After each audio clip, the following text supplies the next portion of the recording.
नमस्कार दोस्तों। आज जिस स्टॉक की चर्चा मैं आपके सामने करने वाला हूं उस स्टॉक का नाम आपको आपके स्क्रीन में दिख रहा होगा। स्टॉक का नाम है SJVN लिमिटेड और लास्ट ट्रेडिंग सेशन में ये स्टॉक 74 रुपीज़ को टच किया है और एग्जैक्टली 52 वीक लो में ये स्टॉक ट्रेड कर रहा है। इसका 52 week low to be exact देखोगे 73 रुपीज़ एंड 90 पैसा है। तो स्टॉक अपने 52 वीक लो में ट्रेड कर रहा है और इस स्टॉक की मैं एक चीज बताऊं आपको, जो गिरावट है आप देखें पिछले एक साल में stock 39.48 to be precise 40% crash already हो चुका है। कितना? 40% क्रैश।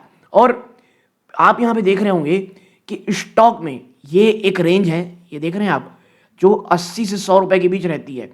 जैसे ही 100 को तोड़ा था फिर ये 80-100 की रेंज में रहा और इस बार की जो गिरावट है ना, ये 80 के नीचे ले जाते हुए स्टॉक है। SGVN में लास्ट वीडियो में मुझे लगता है जब मैंने रिकॉर्ड किया था, ये इसी 72 के आसपास कर रहा था ट्रेड। ठीक है, 72 नहीं, 80 के आसपास ट्रेड कर रहा था, 82 के आसपास। और वहां से इसने रैली दिखाई थी लगभग 23% की, लगभग 105 रुपए की।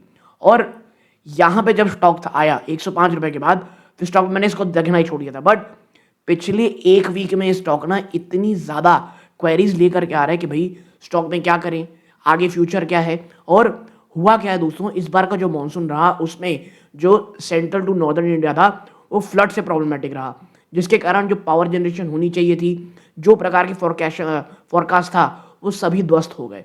इस कारण स्टॉक में एक बड़ा दबाव है।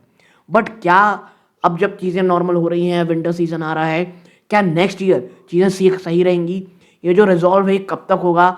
इन तमाम चीज़ों में चर्चा करेंगे। वीडियो को प्लीज़ अंत तक ज़रूर देखिएगा। अब आते हैं पहले, भाई आखिर क्यों गिर रहा है ये स्टॉक?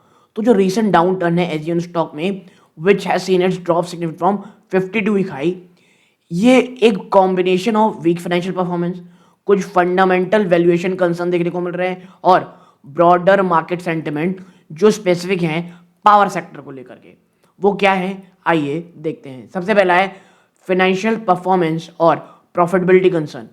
जो सबसे बड़ा सिग्निफिकेंट फैक्टर रहा है ना वेगिंग ऑन द स्टॉक, ये है कि कंपनी का जो रीसेंट वीक फाइनेंशियल रिजल्ट रहा। पहला, कंपनी ने निगेटिव रिजल्ट लगातार चौथे कॉन्जिक्यूटिव क्वार्टर में दिखाए, जहां पर प्रॉफिट आफ्टर टैक्स गिरावट देखने को मिली।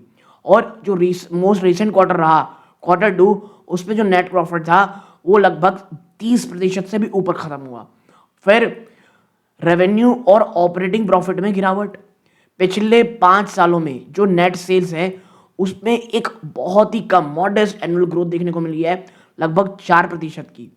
जबकि जो ऑपरेटिंग प्रॉफिट ग्रोथ है उसमें एक आप कह सकते हैं एक स्टैग्नेंट यानी एक ठहराव सा दिख रहा है, मात्र 0.54% एनुअली बढ़ा है। इसके साथ साथ जब हम आगे बढ़ते हैं तो देखते हैं लो रिटर्न रेशियो, यानी जो की प्रॉफिटेबिलिटी और इफिशिएंसी मैट्रिक्स हैं वो लगातार ना पीछे की ओर जा रहे हैं, लैगिंग कर रहे हैं। पहला, ROE रिटर्न इक्विटी, ये एक मॉडेस्ट एवरेज ऑफ अराउंड 7.94% में रहा है या उससे भी कम। ये क्या दिखाता है कि बहुत ही कम लिमिटेड रिटर्न देखने को मिल रहा है जनरेटेड ऑन शेयर होल्डर्स के फंड में। फिर return on equity a low figure, और रिसेंटली जो रिपोर्ट की गई है वो मात्र 4.08 थी या उससे भी थोड़ी कम। ये क्या सजेस्ट कर रही है? जो पैसे हैं उसका इनइफिशिएंटली यूज किया जा रहा है, यानी जो प्रॉफिट मैट्रिक्स है उसमें भी दबाव है।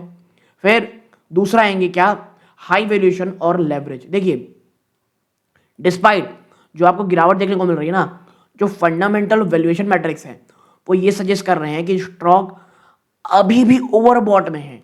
ठीक है, और अब प्रीवियसली और अब ये करेक्ट हो रहा है।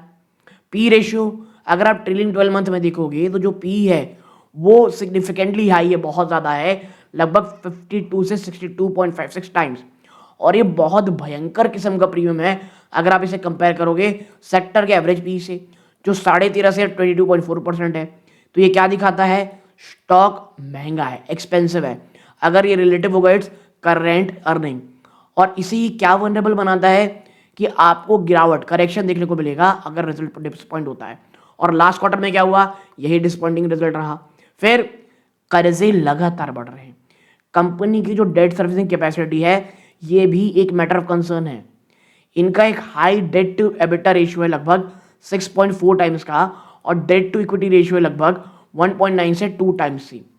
और ये जो एलिवेटेड लेवरेज रेशियो है ना, ये क्या दिखा रहा है, एक बहुत ही भारी भरकम डेट बर्डन जो इसकी अर्निंग और आप कह सकते हैं इसकी अर्निंग में और फाइनेंशियल रिस्क को और ज़्यादा बढ़ाएगा। फिर last but not the least भाई, टेक्निकल फैक्टर्स। तीसरा है टेक्निकल फैक्टर। आप देखें सस्टेन्ड बेयरिश मोमेंटम, स्टॉक वो लगातार गिरावट की ओर बढ़ रहा है कॉन्सिक्यूटिव सेशन से। तमाम जो भी बड़े मेजर मूविंग एवरेज होते हैं 5 day, 20 day, 50 day, 100 day, 200 day, और ये टेक्निकल इंडिकेटर है एक स्ट्रॉन्ग डाउन ट्रेंड का। ठीक है, फिर अंडर परफॉर्मेंस भी है भाई साहब। एसजीवीएन सिग्निफिकेंटली बहुत बड़े स्तर पे अंडर परफॉर्म किया है अगर आप इसे ब्रॉडर मार्केट एनालिसिस से देखोगे, और सेक्टर पीयर से over the past year. Okay, now falling investor sentiment, लगातार गिरता हुआ ट्रेडिंग वॉल्यूम, अगर आप इसे जोड़ दोगे द प्राइस फॉल से, ये शायद सजेस्ट करते हैं वेनिंग जो एक एंथुजियाज्म है वो खत्म हो रहा है, और या reduce convection among market participates. तो ये प्रॉब्लम है भाई तीनों के तीनों कि आप तमाम टेक्निकल इंडिकेटर से नीचे ट्रेड कर रहे हो, और इतनी गिरावट के बावजूद कहा जा रहा है कि आप अभी भी प्रीमियम वाइज में थोड़ा आप कह सकते हैं प्राइस टू अर्निंग में थोड़े से एक्सपेंसिव हो। ठीक है, फिर अभी जिसको फ्यूचर देखना है, यानी वो निवेशक वो ये जो ये देख रहा है कि भाई देखो गिरावट ठीक है, इवन अगर सोचते हैं अगर यहाँ से थोड़ी और गिरावट हो जाए बिटवीन ₹50 टू बिटवीन 60, अगर यहाँ अगर कभी आ गया बॉटम फिशिंग के लिए, तो क्या वो भी करना सही रहेगा? फ्यूचर कैसा है? तो देखो एसजीवीएन ना एक पब्लिक सेक्टर अंडरटेकिंग है जिसकी बहुत लॉन्ग हिस्ट्री रही है हाइड्रो इलेक्ट्रिक सेक्टर में, बट फ्यूचर कहाँ लटका है? कंपनी जो बहुत एग्रेसिव ट्रांजेक्शन कर रही है और भी अन्य डाइवर्सिफाइड रेवेन्यू एनर्जी प्लेयर में। यानी पहला देखो पोटेंशियल पॉजिटिव और growth driver, massive renewable energy pipeline. देखो एसजीवीएन ना ये one of the most ambitious capacity expansion plan है इसके इंडियन पावर सेक्टर में, और ये एम कहाँ कर रही है? एक बड़ी मात्रा में कैपेसिटी एडिशन की सोलर में और विंड पावर में, और ये ट्रांजैक्शन एक्सपेक्ट किया जा रहा है इसे एक high long term revenue earning growth दिखाएगी। एनुअल फोरकास्ट कर रहे हैं 40 से 43% एनुअल ग्रोथ की मीडियम टर्म में। तो आप समझ रहे होंगे ये मैसिव चीज़ क्यों, और कहीं ना कहीं ये जो हाई पी है वो इसी बात को लेकर के है कि फ्यूचर पोटेंशियल बहुत दिख रहा है। फिर दूसरा क्या है? देखो at the end of the day ये है पीएसयू, तो इससे गवर्नमेंट बैकिंग होगी, स्टेबिलिटी आएगी। As a PSU company benefit करती है गवर्नमेंट की स्टेबिलिटी में, एक प्रिडिक्टेबल कैश फ्लो में क्योंकि इसे एक लंबा long term power project agreement मिल जाता है, इसे ईजियर एक्सेस मिलता है फाइनेंसिंग का फॉर लार्ज स्केल प्रोजेक्ट।